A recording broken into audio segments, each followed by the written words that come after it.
তো এগুলো তো দায়িত্ব পাওয়ার সাথে সাথেই তারা বুঝিয়ে দিবে। জি স্যার, জি স্যার। এখন তারা একটা চিঠি পাবে, যেটা ইস্যু হচ্ছে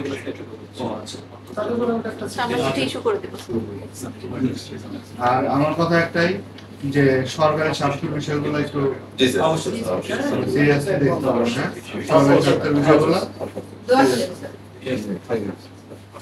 আসসালামু আলাইকুম।